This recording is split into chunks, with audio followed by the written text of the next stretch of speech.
Muraho neza nshuti zacu, murakoze kugaruka kuri iyi channel yacu. Turabashimiye ku bantu mwese mwakoze subscribe n'abatarayikora mwayikora kugira ngo mujye mumenya ibiganiro tuganiriraho. Iyi ngiyi ni inzira ya Kristo Bible. Mwakoze kuza, reka tuganire. Burya Satani nawe ngo hari imirongo yo muri Bibiliya atinya kabisa, yangurunuka. Satani yangurunuka iri soma mu gihe uri kurisoma. Uyu munsi turarigaragaza. Wigeze wibaza impamvu umwanzi arwana uko ashoboye ngo akurinde kumenya no gusobanukirwa zimwe mu ndirimbo n'amagambo y'Imana? Hari umurongo wo muri Bibiliya Satani yangurunuka kukugaragaza itsindwa ryiwe kandi ukagufungurira ububasha bwawe bwo mu buryo bw'Imana. Uyu ni wo murongo tugiye kuganiriraho, yiringira ko utazigera umenya.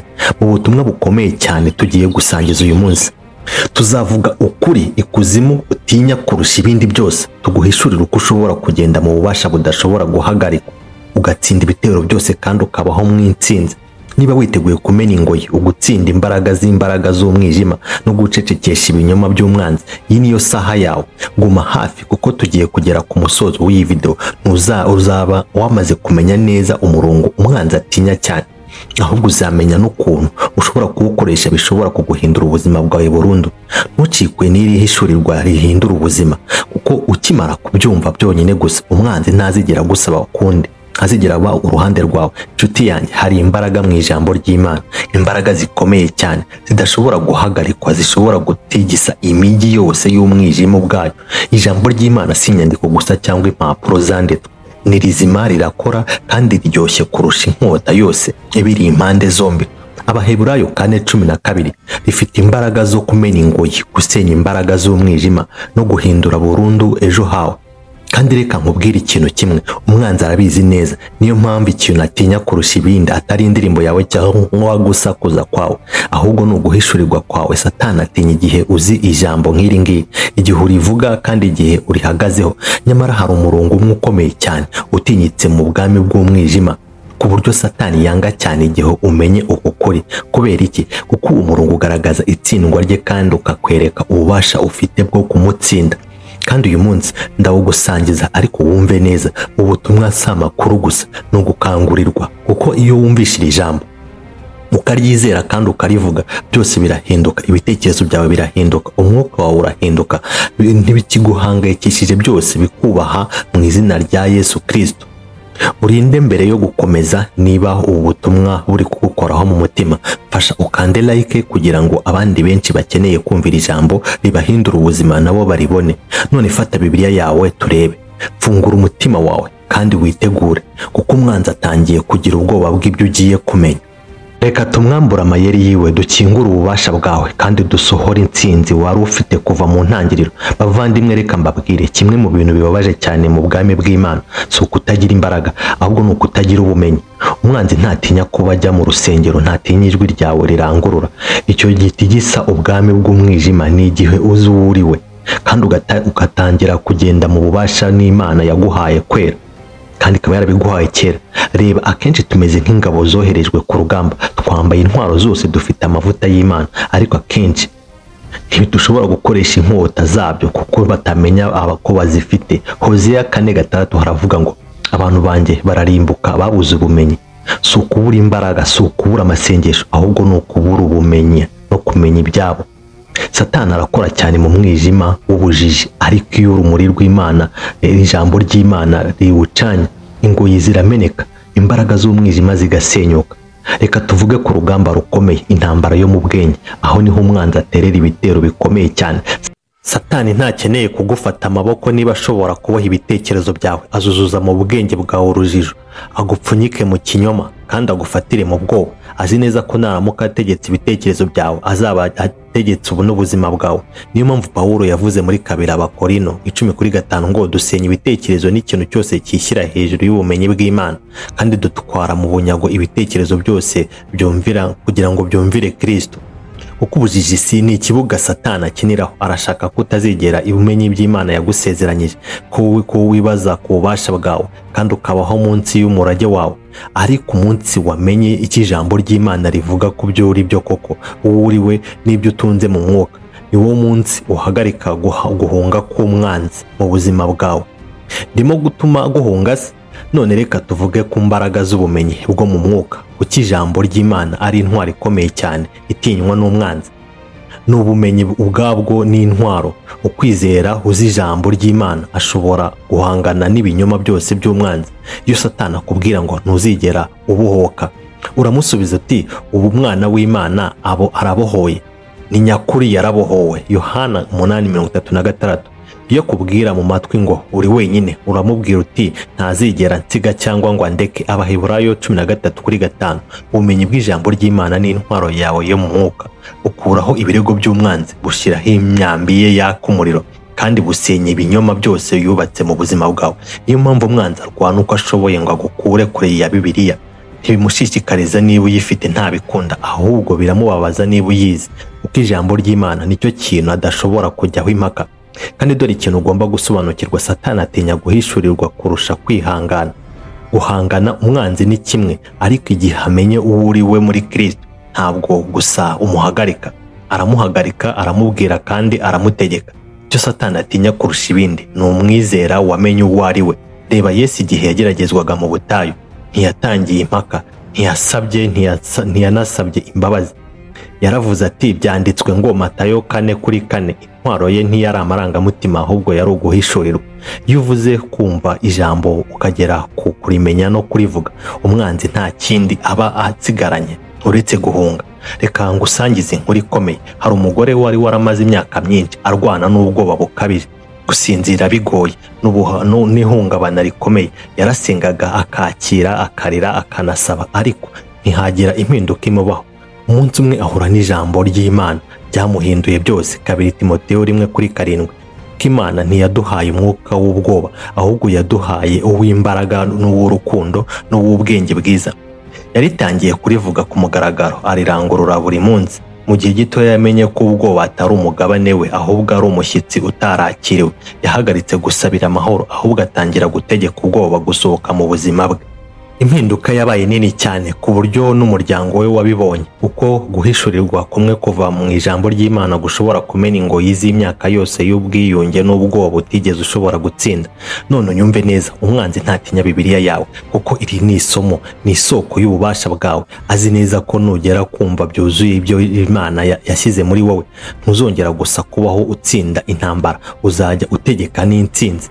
Niyo mpamvu arwana cyane ngo akurinde igihe cyose cyo gusenga, ngo akurangaze kandi aguce intege mu gusoma ijambo ry'Imana, kuko azi ko nubihishurirwa neza uzabona ko we yatsinzwe kuva kera. Ndakubwira mwana w'Imana, ikintu umwanzi atinya kurusha ibindi ni ubumenyi bwawe ku bubasha bwawe. Kandi hari umurongo w'ijambo ry'Imana tuzagarukaho imbere muri iyi video. Umwe Satani yanga urunuka, kuko ukingura imbaraga zose z'Imana ziri muri wowe. Nshuti zanjye, intwari ikomeye cyane umwanzi akoresha si imbaraga, kuko nta na rimwe afite ku mwana w'Imana, ahubwo ni amayeri, amanyanga n'uburiganya. Satani yaratsinzwe, ariko icy'Imana afite ni uburyo agomba kuguhisha ko yatsinzwe. Niyo mpamvu Yohana 10:10 havuga ngo umujura aza gusa kwiba, kwica no kurimbura. Umujura nta bubasha afite, agomba kwiba ibyo adafite uburenganzira bwo gutunga, kandi uzi icyo ashaka kwiba. N'ubumenyi bwawe, icyizere cyawe n'indangamuntu yawe yo mu mwuka, kuko naramuka atabashije kukwaka umugisha wawe, azagerageza kugufungirana hanze yawo, aba akubikire urufunguzo ngo utazigera ushyikira iby'Imana yaguteguriye.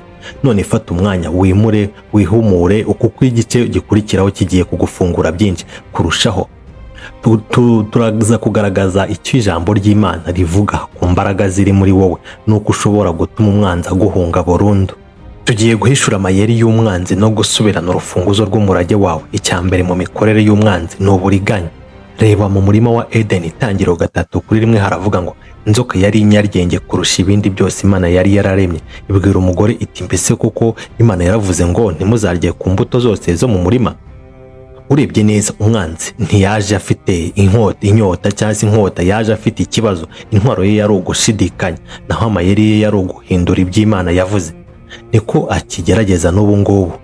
Nta kubwira ngo Imana ntibaho, oya, ahubwo akubwira bucece ati, mbese Imana koko yashakaga kuvuga ko iryo sezerano ari ryawe? Abakoresha amagambo ibyanditswe ngo akuyobye, kuko nibi ngibi yagerageje kuri Yesu muri butayu, muri Matayo 4. Ariko reka nkubwire ikintu kimwe, niba utazi ijambo ry'Imana uzagwa mu mitego yiwe.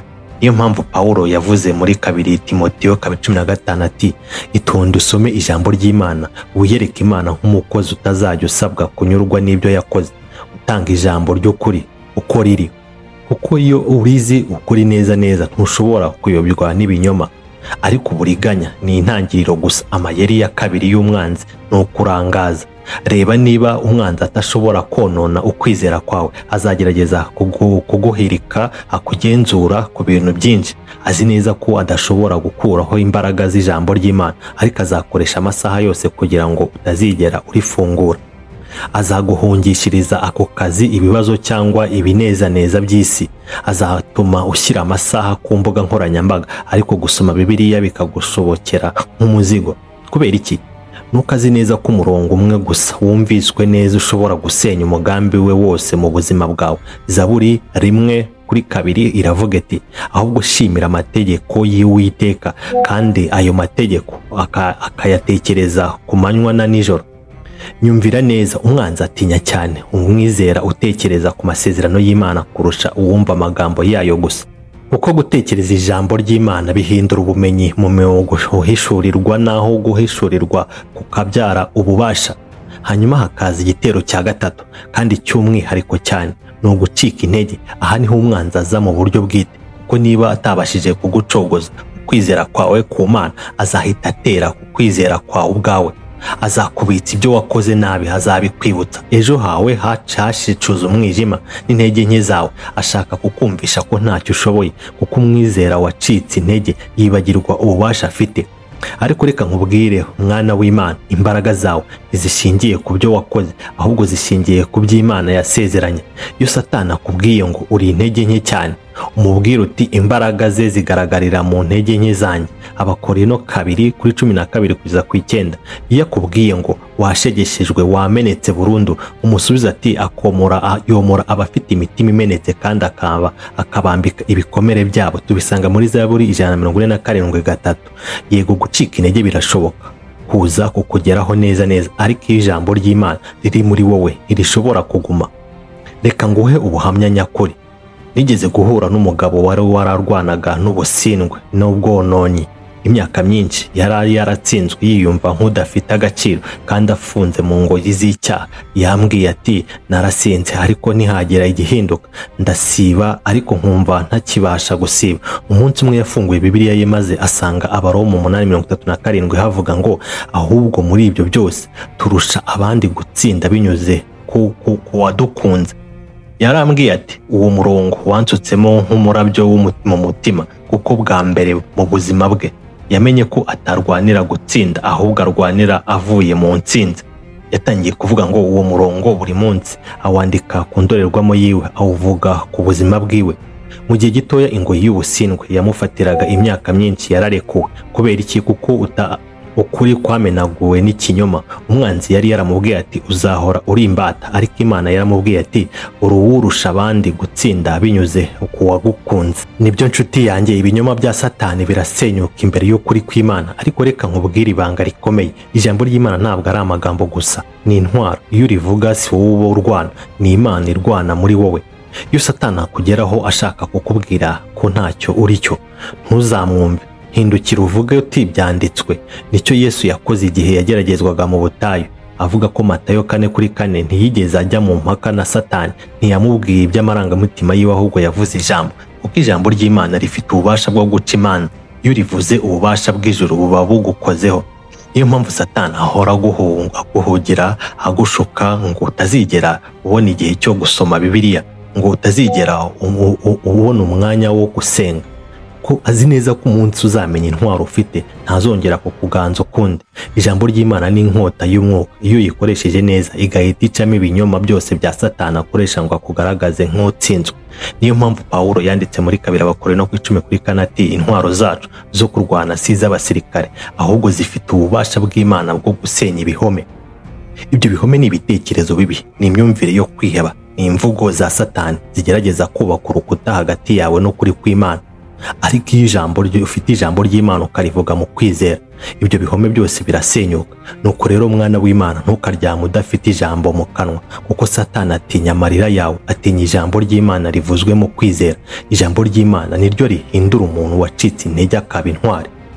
Ariko dore ikibazo mwana w'Imana, abizera benshi bafite ijambo ry'Imana ariko ntibarikoresha. Ufite inkota yuzuye ububasha ariko wayiretse mu gikoba. Umwanzi ntiyitaho niba ujya witwaza Bibiliya, ariko atinya cyane igihe uyimenya kandi ukayivuga. Ni igihe cyo gufungura akanwa kawe no gusohora inkota yawe, kuko iyo umwanzi akubwiye ati ntuzigera urokoka, we urasubiza uti uw'umwana w'Imana abohoye ababohowe by'ukuri. Yohana 8:33. Iyo akubwiye ati ubu buzima bwawe ntibushobora guhinduka, umusubiza ati Imana ishobora byose. Matayo 19:26. Yakubwiye ati uri wenyine, wowe musubiza ati ntazigera nsiga cyangwa ngo antererane. Abaheburayo 13:5. Kuko iyo uvuga ijambo ry'Imana, ijuru ryose riragaragara inyuma yawe kandi ikuzimu kurahungabana. Reka nguhe ubuhamya bukomeye. Hari umugore wo mu itorero wamaranye imyaka myinshi cyane indwara y'agahinda gakabije, ibyo bita depression. Yagiye kwa muganga agerageza imiti yose ariko ntibyakunda.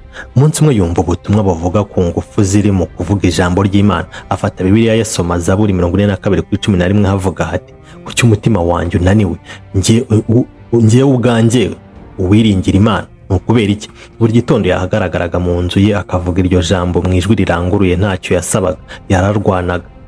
Ibyumweru bihinduka amezi, ariko umunsi umwe igicu gikuraho, umunezero w'ubwami uragaruka. Indwara y'agahinda iramureka. Kubera iki? Kuko ntiyumvise ijambo gusa, yararirwanyije. Ariko ndakubwira mwana w'Imana, umwana agerageza kukumvisha ko intwaro yawe idakora.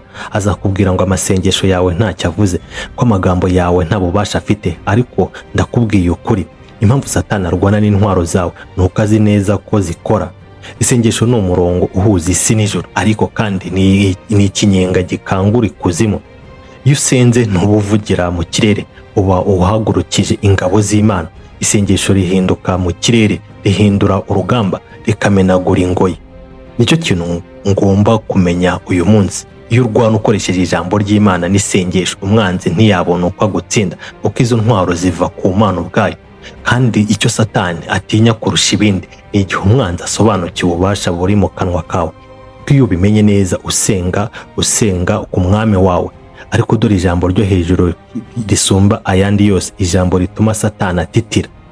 Dore nabahaye ububasha bwo gukandagira inzoka n'amasenga no mu bushobozi bwose bw'umwanzi, kandi nta kintu na kimwe kizabagirira nabi. Tubisanga muri Luka 10:19. Luka 10:19. Iri ni ijambo Satani atinya kurusha ayandi yose. Mwana w'Imana, dore iri ni ryo jambo Satani atinya cyane, kuko rimumenyesha ko yatsinzwe kandi rihishura ubutware bwawe muri Kristo. Luka 10:19 si isezerano gusa, ni itangazo ry'ubutware bwawe. Yesu yaravuze ati, dore nabahaye ububasha bwo gukandagira inzoka n'amasenga no ku bushobozi bwose bw'umwanzi. Bivuze ko nturi mu umwizera gusa, uri umutware, intwari, n'uhagarariye ubwami bw'Imana ku isi. Umwanzi ntatinya ijambo kuko rimwibutsa ko ari munsi y'ibirenge byawe. Yesu yaravuze ati, nabahaye ububasha bwo gukandagira inzoka n'amasenga. Ibyo ntibivuga inzoka n'ibinyabuzima, ahubwo bivuga imyuka mibi n'ibitekerezo by'umwanzi. Inzoka zigaragarira uburiganya n'ibinyoma. Buri jwi ribasha kuguca intege mu mutima wawe. Amasega ahagarariye ububabare n'ibikomere byo mu mutima, ibikomere by'ahahise, agahinda n'amahoro yibwe. Ariko Yesu ntiyavuze ngo muzihanganire cyangwa muziganiririze, yaravuze ati muzikandagire. Si igihe cyo kuganira n'umwanzi, ni igihe cyo kumutsinda, kandi icyo gituma ubushobozi bwawe ari ubutware. Niyo mpamvu bana b'Imana, mvuge mu kwizera no mu ijwi riranguruye. Kubw'umwami Yesu Kristo, genda mu butware bw'Imana hejuru y'imigambi yose y'umwanzi. Ivugire mu kanwa kawe, wandike mu gice cy'ibitekerezo, kuko iyo bivuze mu kwizera, ikuzimu kuranyeganyega. Menya ibi ngibi neza, ubutware buruta imbaraga. Umupolisi ntiyafashisha imbaraga ngo ahagarike imodoka, akoresha ubutware bwe. Ikirango cye gisobanura ko ahagarariye amategeko. Nawe kandi ubwo butware bwawe busobanura ko uhagarariye ubwami bw'Imana. Iyo uvuga, umwanzi agomba kumvira, si ku bwawe ahubwo ku bwo uhagarariye. Satani ntatinya wowe, ariko yubaha ubutware bwawe muri Kristo. Kuko iyo uvuga buri munsi ubushobozi bw'Imana, ni nko kuba Imana ubwayo ivuze binyuze muri wowe. Ariko reka ndakubwira ikirenze ahangaha. Yesu yaravuze ati ku bubasha bwose bw'umwanzi. Yavuze bwose, si bumwe bwo mu bukeya bwose, ahubwo ni bimwe bisobanuye ko imigambi yose, imivumo yose, ibitero byose ufite ububasha bwo kubihagarika.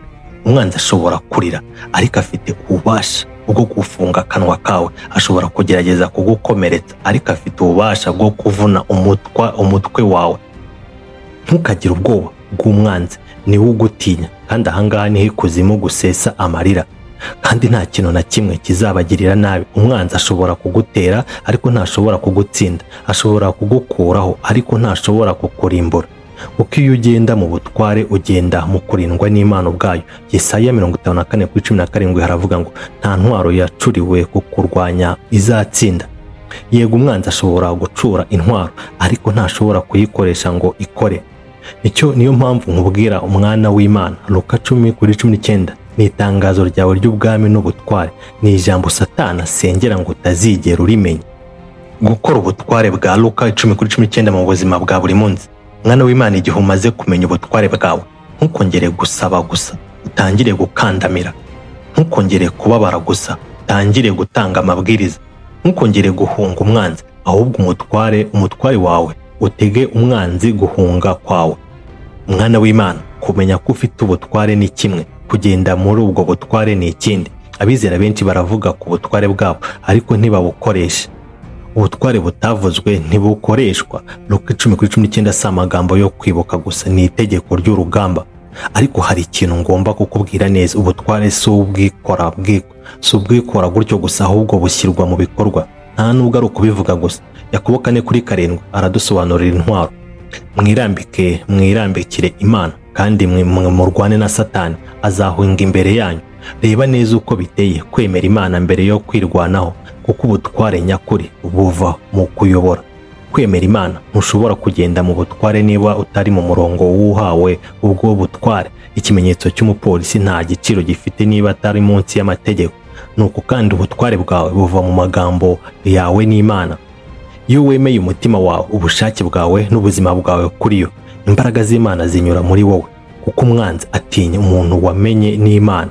Kuko igihe uri mu murongo, ijuru ryagusubiramo, ikuzimu rukanyeganyega. Ubutware bukorwa mu kanwa. Yesu ntiyatekerezaga ku nkubi y'ikirere ngo ikureho. Yaravugaga ati amahoro, guhagarara. Mariko 4:39. Iyo Satani agerageza, Yesu ntiyigeze ajya impaka, ahubwo yavuze ko byanditswe. Umwanzi akura imbaraga mu busa, ariko atinya ijambo ry'Imana rivuzwe mu kwizera. Iyo uvuga Luka 10:19 urabwira umwanzi ko nta kintu afite mu buzima bwawe, mu rugo rwawe no mu hazaza hawe. Nuko fungura akanwa kawe uvuga ati mfite ubutware hejuru y'imbaraga zose z'umwanzi. Nta kintu na kimwe kizangiraho ibikorwa bibi. Kurwanya Satani. Ariko dore urufunguzo rwa nyuma, nicyo cya kane.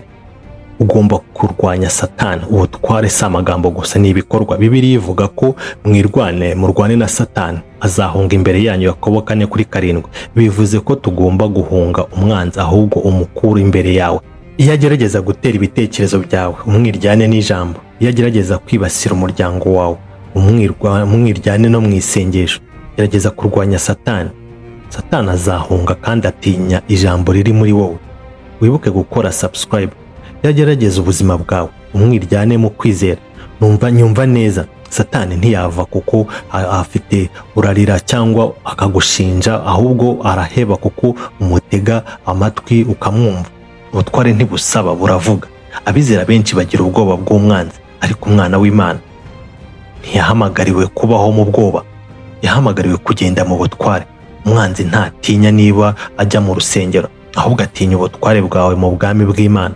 Abaroma 16:20 haragira hati Imana y'amahoro izatsinda vuba Satani munsi y'ibirenge byanyu. Ibi bisobanura ko igihe cyose uhagaze mu kwizera, igihe cyose uririmba mu rugamba, igihe cyose uvuga ijambo ry'Imana hejuru y'ubuzima bwawe, ikuzimu riratakara, ubutaka bugatigita bakagira ubwoba. Menya ibi ngibi neza. Ntukarwane no ngo utsinde. Uzajya urwana kugira ngo ukomeze kugira imbaraga no kuguma muri Yesu. Urupfu rwa Yesu rwamaze gutanga umwanzuro. Yesu ntiyigeze avuga ati mbese nshobora gutsinda, ahubwo yaravuze ati birarangiye. Amaraso ye yarasinye, intsinzi irazuka. izuka rye ryemejwe kandi Luka 10:19 rirabyemeza neza. Nuko rero ntukemere ubwoba bugenga amasengesho yawe.